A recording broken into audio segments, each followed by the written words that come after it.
প্রিয় দর্শক মণ্ডলী, চলে এসেছি নতুন একটা ভিডিও নিয়ে। আশা করি আপনারা সকলেই ভালো আছেন, সুস্থ আছেন।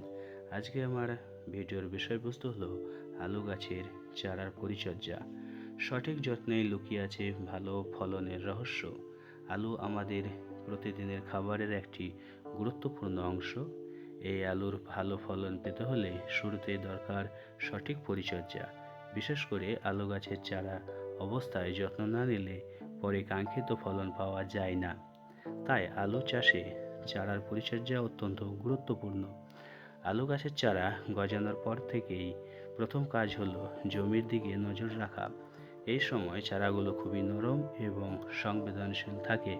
অল্প একটু অবহেলায় গাছ দুর্বল হয়ে পড়তে পারে। তাই মাটি যেন সবসময় হালকা আর্দ্র থাকে, সেদিকে খেয়াল রাখতে হবে।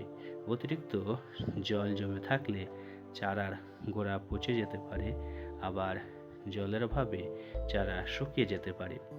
চারার বৃদ্ধির পথে সবচেয়ে বড় বাধা হলো আগাছা। আগাছা আলু গাছের খাবার ও জল কেড়ে নেয়, তাই নিয়মিত নিড়ানি দিয়ে জমি পরিষ্কার রাখা জরুরি। আগাছামুক্ত জমিতে আলু চারা দ্রুত বেড়ে ওঠে এবং গাছ সবল হয়। সার ব্যবস্থাপনাও চারার পরিচর্যার একটি গুরুত্বপূর্ণ অংশ। সুষম সার প্রয়োগ করলে গাছ শক্ত হয় এবং পাতার রং সুন্দর সবুজ থাকে। তবে বেশি সার ব্যবহার করলে চারার ক্ষতি হতে পারে, তাই পরিমাণ মতো সার প্রয়োগ করাই বুদ্ধিমানের কাজ। চারার গোড়ার মাটি আগলা করে দেওয়ায় খুবই উপকারী।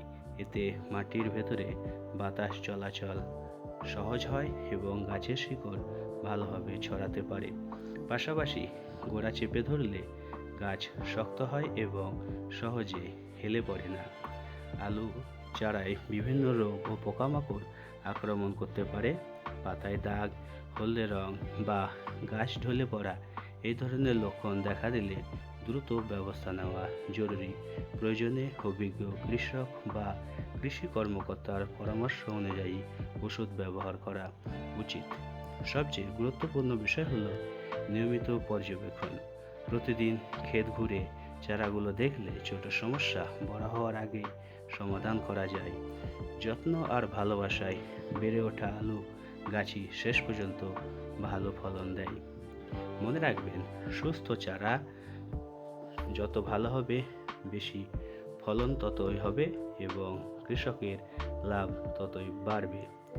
আলু গাছের চারার যত্ন নিন, সফল চাষ নিশ্চিত করুন। ভিডিওটি যদি ভালো লাগে অবশ্যই লাইক কমেন্ট করে জানাবেন এবং আপনি যদি আমার চ্যানেলে নতুন হয়ে থাকেন অবশ্যই সাবস্ক্রাইব করে পাশের বেল আইকনটি অন রাখবেন। ভিডিওটি দেখার জন্য অসংখ্য ধন্যবাদ।